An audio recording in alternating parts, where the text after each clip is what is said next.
Selamat pagi teman-teman. Perkenalan.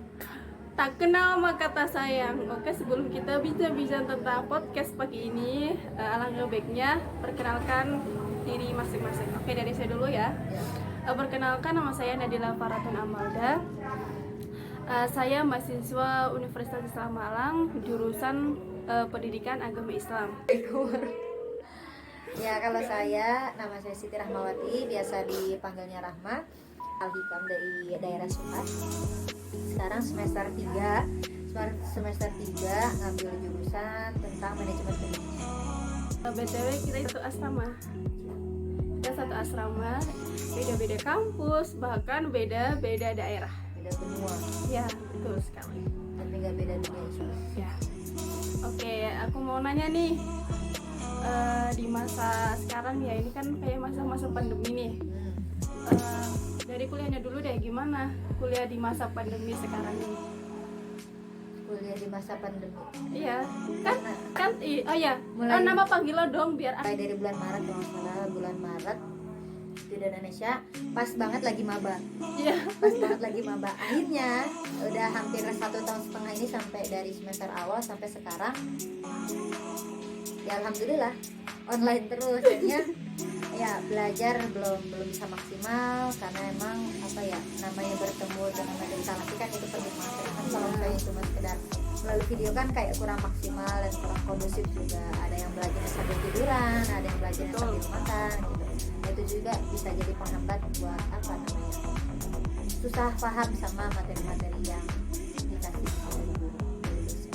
Ya kalau teteh wajar sih ya, apalagi awal-awal masuk udah pandemi, udah online. Langsung online. Jujur saya kan kayak rasa pusing sendiri, kayak diribet sendiri nggak sih? Iya. Kayak nggak punya temen nanya gitu. Kalau nanya bisa lewat di chat, tapi kayak nggak langsung apa ya, responsif gitu loh, nggak kayak langsung. Sekarang lebih ke permasalahan yang kompleksnya itu tentang bagaimana kita ngisi kegiatan di masa pandemi Iya kan ya. betul. Ya gimana nih? Cara-cara kita memanfaatkan waktu. Kan kalau kita pikir ini, kalau kita di dunia pendidikan aja selama 2 tahun nih, kurang lebih dari 2 tahun ini kita kayak di kurung gitu ya. Kita jadi dimanjain sama teknologi. Kita Benar. dibiasain belajar kayak lewat layar aja gitu. Iya. Itu kayak apa ya, ngedidik kita buat ada di apa, di posisi nyaman kayak gitu. Jadi Iya. ketika harus Semuanya ada gitu ya. semuanya ada gitu. Terus pas waktu nanti harus ngadepin masa offline gitu kan, yang benar-benar segera, kayak nanti tuh ada masa, ya Allah kok males banget, mendingan lewat video aja itu. Si kegiatan apa ya yang mungkin lebih bermanfaat di masa pandemi sekarang itu gimana ya? Menurut bagi diri teteh? Kalau ngisi, gimana cara kita ngisi waktu di masa pandemi itu kayak lebih produktif aja kali Iya, ya. kalau gitu gimana? Kan kita kan masa pandemi nih, Iya. dimana kita harus ya apapun di rumah saja gitu loh. Nah itu gimana? Sebenarnya ada positif, ada negatifnya. Positif mungkin bisa kita lihat dari interaksi kita sama keluarga jadi lebih banyak gitu. Interaksi keluarga lebih banyak, kemudian tanggung jawab keluarga juga di situ berperan banget gitu. Dari keluarga benar-benar jadi madrasah pertama gitu tuh, benar-benar ada dan nyata. Nah, tapi banyak dampak-dampak apa negatifnya juga, kayak emang kita terbiasa diem, terbiasa malas-malasan, terbiasa Iya, benar. rebahan kayak gitu. Nah, jadi ketika nanti mungkin susah lagi beradaptasi ya. Terus gimana nih cara kita buat kayak memproduktifkan diri buat membangun apa ya, buat ngelawan rasa malas? Iya. Ya mungkin itu semuanya tergantung sama diri ya. Iya, benar. Tergantung sama diri, kira-kira kita mau ngelawan apa enggak gitu. Kalau misalnya buat di masa pandemi kayak gini, kita kan bisa belajar apa namanya, belajar lebih banyak, baik itu lewat baca buku, kemudian bisa juga lihat apa namanya, podcast lewat apa namanya, Facebook apa ya, sebagai apa ya, hal kecilnya gitu. Tapi kalau misalnya emang buat hal-hal besar, mungkin kita bisa sedikit-sedikit apa ya, buat kelompok gitu ya, buat kelompok sama teman-teman ngadain apa yang namanya webinar kah gitu kan. Nah, itu kan seenggaknya bisa membangun relasi gitu, kemudian mengasah pengetahuan juga. Itu kayak hal-hal yang bisa dilakuin semasa pandemi. Sebenarnya kita kayak hidup di asrama itu beruntungnya kita ya hampir setiap hari itu produktif loh Teh. Iya, Dari bangun tidur kan, sampai tidurnya lagi. kayak kalau mungkin kalau di luar sana kan bingung kayak tiduran rebahan. Di sini tuh nggak bisa loh Padat, rebahan. kalau di sini padat. sini nggak bisa, padat banget. Kayak dari pagi nih bangun tidur udah disuruh zikir bareng, iya nggak sih? Ya itu kan udah produktif ini sebelum subuh. Nah terus jamaah setelah subuh suruh murojaah, Ya. produktif toh. Alhamdulillah, walaupun sambil ngantuk-ngantuk. Lah iya maksudnya dalam kehidupan sehari itu kayak udah produktif sebenarnya ya. Terus paginya kita piket dulu, piket bersama, terus dilanjut Jam 9 Iya. halakul lagi. halakol lagi. Dan bagi mahasiswa yang emang hari itu kuliah ya Boleh kuliah. berkuliah gitu. Terus siangnya ada lagi kegiatan, kegiatan. sorenya ada lagi ya nggak sih? Penuh Malam banget malah. Pokoknya sebenarnya banyak banget sih kalau emang kita mau nelisik, kita mau nelaah kegiatan-kegiatan yang bisa kita lakuin ya bareng sama teman, apalagi posisi kita di asrama ya. Kalau di asrama kan lebih gampang kayak itu. Mau pandemi mau apa tertata sebenarnya. gitu bukan Ya tertata di apa ya? Ya pakai sistem lah gitu. Iya. Beda masa kita ngekos sendiri gitu kan. emang harus dari diri sendiri. Iya dari diri sendiri. Dari mau kita nggak yang bangun. ngaturnya gitu ya. Kita harus pintar manage-nya, manage waktu kayak betul. gimana, manage diri kayak gimana, manage hawa nafsu ya kayak gimana gitu. Itu kan kayak masa-masa rawan gitu.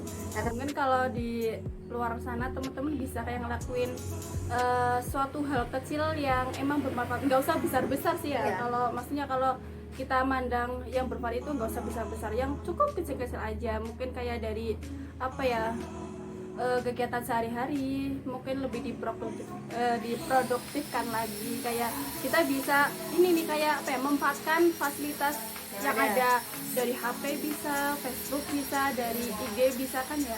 macam-macam. Karena kita kan gampang. sekarang udah di era digital ya, di era digital kita juga udah ya kegiatan kita semuanya pasti dibarengi sama dengan teknologi gitu. Nah kalau saya buat sekarang nih masyarakat milenial gitu, nah apalagi pemuda-pemuda milenial, karena pemikirannya sudah kreatif, kemudian bisa berpikir kritis kayak gitu kan, itu tuh harus dimanfaatkan sebaik mungkin, harus diwadahi dengan sebaik mungkin. Karena apa? Biar tersalurkannya dengan baik juga itu loh, disalurkannya dengan baik, pakai hal-hal yang baik dengan caranya juga yang baik. Gitu. Iya.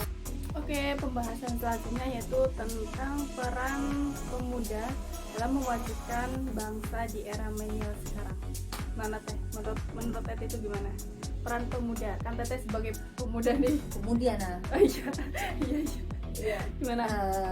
ngelihat apa ya, sifat ambisius gitu. Itu semuanya ada di pemuda. Pokoknya jiwa-jiwa penasarannya tuh pas lagi banget naik-naiknya, Iya. penasaran apa baik, apa baik. apa baik gitu ya, apa aja gitu, apa aja pengen dicoba, apa aja pengen dipelajarin, apa aja pengen tahu kayak gitu. Nah kita juga lihat para sahabat zaman dulu ya, sahabat Rasulullah itu semuanya ikut berperang, kemudian jadi pemimpin perang, jadi panglima, itu banyaknya di masa-masa pemuda, muda iya. ya, masa-masa muda. Salah satunya yang menaklukkan Konstantinopel, itu kan keren banget ya, Muhammad Iya. Al-Fatih. Itu jadi masa muda. Nah sekarang gimana kita korelasiin sama pemuda-pemuda zaman sekarang, Iya. apalagi di era milenial yang semuanya sudah tersedia dengan gampang, dengan instan kayak gitu. Nah berarti kan kalau mau nggak mau, berarti kan seorang pemuda harus punya skill ya, Iya, harus punya skill yang mumpuni. Nggak usah banyak sih, yang penting satu tapi bisa dimaksimalkan kayak gitu. Kalau udah punya skill, kita juga harus punya karya gitu, kita harus bisa berpikir kritis gitu. Apa-apa yang sekarang ada entah dari teknologi, kemudian kemudahan informasi kayak gitu kan, itu lebih baik harus dimanfaatkan dengan sebaik mungkin gitu ya kayak gitu ya, dimanfaatkan sebaik mungkin. Karena kalau emang gak dimanfaatkan, siapa lagi yang mau memanfaatkan gitu. Orang-orang tua sekarang aja tuh udah kayak ketinggalan zaman gitu kan ya. Iya tahu informasi, tahu cara teknologi, tapi untuk mengembangkannya itu pasti di tangan-tangan pemuda itu tuh lebih ngaruh kayak gitu. Itulah berarti kan kalimat tersebut juga menggambar masanya seorang pemuda yang punya kekuatan besar gitu dalam memajukan bangsa. Kalau saya emang bukan pemuda ya siapa lagi? Nggak Ya, mungkin salah kan satunya emang orang-orang, pemuda. ya nggak mungkin kalau orang-orang tua, orang-orang udah sepuh atau bahkan anak-anak kecil kayak gitu kan, itu bisa. Karena masa-masa remaja itu masa-masa pas banget gitu. Mereka bukan anak kecil dan mereka juga bukan orang tua gitu, bukan anak kecil karena fisiknya memang lemah, pemikirannya belum sampai. belum bukan juga orang tua yang emang fisiknya sudah lemah, kemudian banyak sakitnya gitu kan ya. Ya tentang pemikiran udah banyak yang lupa gitu. Maka masa-masa remaja, masa-masa pertengahan ada itu bisa dimanfaatkan dengan sebaik mungkin. Perlakuan ataupun apa yang mereka mau, berarti kalau memang dilihat ditinjau dari hal mana dulu gitu kan. Kalau emang kita memang mungkin karena seorang perempuan yang emang dia sudah berkarir sebagai rumah tangga, ibu rumah tangga gitu kan ya, jadi dia punya keterbatasan juga. Kalau misalnya perempuan itu cerdas, cara perempuan itu apa namanya pintar gitu kan, sebenarnya nggak ada masalah buat perempuan itu ikut berkontribusi, perempuan itu ikut menyumbangkan aspirasi kayak gitu, terus ikut berinovasi. Sebenarnya semuanya bisa tanpa harus terjun lapangan gitu. Perempuan bisa gitu kan ya, dengan menyumbangkan akal yang dia punya, ide kayak gitu kan, itu juga bisa. Itu kan nggak terlepas dari kontribusi dia sebagai seorang perempuan gitu ya, seorang pemuda dalam memajukan bangsa gitu kan, dalam memajukan entah itu dari lingkungannya, entah itu dari tempat dia tinggal, ya semuanya gitu kan ya, mulai dari hal-hal yang kecil sampai ke yang besar gitu. Kalau buat kesetaraannya mungkin ya banyak perbedaan, karena emang mungkin perempuan lebih fisiknya ya memang mungkin lebih lemah gitu kan, jadi tidak bisa dilibatkan dalam hal-hal yang berbau fisik kayak begitu. Nah tapi kan perempuan juga punya perasa yang cukup baik, peka gitu kan ya. Nah mungkin itu bisa dikontribusikan di bidang-bidang yang lain, nggak harus yang semua terjun ke lapangan perempuan harus ikut kayak gitu. Karena kan ya gitu, kita tidak bisa apa ya menghilangkan fitrah kita sebagai perempuan gitu ya. Memang mungkin kita juga punya keterbatasan, antara laki-laki dan perempuan semua punya kelebihan, tetapi memang mungkin di lain-lain bidangnya. Kalau buat sosialisasi terus membangun relasi ya nggak masalah, asalkan masih dalam koridor-koridor yang sewajarnya. Jadi emang di sini ya semua berperan aslinya. Iya berperan. Cuma dalam kayak apa ya? Ada yang langsung lapangan, sendiri, ya. Ada yang terjun langsung lapangan, ada juga memang mungkin main sebagai di belakang layar kayak gitu. Nah, nggak masalah, yang penting kontribusinya, bukan kita sebagai show up ataupun pengen dilihatnya ataupun terjun di lapangannya, enggak. Yang penting kita ikut memberikan aspirasi, ikut menyumbangkan pemikiran, inovasi gitu kan ya, ide. Itu juga termasuk sebagai kontribusi, mengkontribusikan diri dalam kemajuan era. Kan kalau dari lihat kesuksesan seorang laki-laki itu kan tidak lain bukan kayak ada seorang yang di belakang layar sebagai seorang istri, ya nggak sih? Iya, itu kalau buat yang mau rumah tangga ya. Buat yang jomblo ya emang belum waktunya. Ya begitu, karena kan kalau emang kita apa ya sinkronkan dengan psikologis gitu ya, psikologis itu kalau misalnya perempuan itu penguatnya adalah laki-laki. Nah kalau saya laki-laki itu ada kelemahannya itu adalah perempuan gitu. Nah sebagai laki-laki mereka butuh penyemangat, mereka butuh penenang gitu. Nah si perempuan ini yang ikut berkontribusi untuk menyumbangkan semangatnya kepada laki-lakinya. Secara nggak langsung ternyata kita juga berperan dalam kesuksesan seorang laki-laki itu. Ya itu tadi, sebenarnya nggak harus terjun lapangan untuk ikut mengkontribusikan diri. Nah kita sebagai menyumbangkan aspirasi kita, menyumbangkan saran-saran kita gitu kan ya, itu semua tuh udah terlibat kayak gitu loh secara tidak sadar gitu. Nah, makanya menjadi perempuan yang cerdas itu juga perlu. Madrasah ulah Ya alumni. Ya Kalau luar negeri mungkin kan mungkin mereka liberal juga, tapi kan banyak di sana pernah baca kisah yang tentang perempuan itu tuh di sana tuh susah nyari kerja gitu kan ya.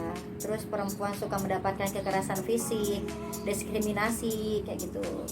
Nah itu sebenarnya lebih baik diubah cara pandangnya aja ya. Kalau misalnya emang mereka memandang perempuan itu lemah gitu kan ya, ya udah mungkin perlakuan mereka kayak gitu. Sebagai perempuan yang kita memang harus membuktikan aja ternyata kita tuh nggak lemah, kita bisa kok di bidang ini kayak gitu. Tentang kekerasan fisik gitu kan ya. Ya berarti kan perempuan juga harus punya skill, entah itu bela diri untuk berjaga-jaga ya, mengantisipasi ketika memang sudah ada gangguan gitu. Sebenarnya pemikiran kayak gitu nggak bisa kita cegah ya gitu kan ya, nggak bisa kita cegah karena mungkin apa ya masih banyak perempuan-perempuan yang lainnya di luar sana yang memang masih sebagai fitrahnya itu tuh emang senang di rumah aja gitu kan ya. Nah, mereka belum punya kesadaran untuk mengembangkan skill kayak gimana pentingnya punya bisnis, punya relasi yang bagus gitu kan ya. Itu yang penting. Ya itu cara kita membuat mengubah pandangan orang-orang tentang lemahnya perempuan ya, mau nggak mau kita harus membangun diri ya dengan sebaik mungkin, mulai dari skill kayak gitu, terus seksual kayak gitu. Oke guys, ternyata emang semua baik laki-laki perempuan itu Bisa bisa berkontribusi berkontribusi dalam memajukan Era bangsa milenial di era sekarang. milenial. Mungkin kita sudahkan ya. Mungkin cukup pembahasan kali ini. Semoga bermanfaat baik buat diri kita, buat kalian semua. Apabila ada kekurangan atau kesalahpahaman ya dalam kata-kata kita tadi, Ataupun kalimat yang kurang tepat ya kita mohon maaf. mohon maaf yang sebesar-besarnya. Oke, terima kasih ya Teh ya atas. Sama. Maaf atas keterbatasan Oke, ya. sekian. Wassalamualaikum warahmatullahi wabarakatuh. Terima kasih.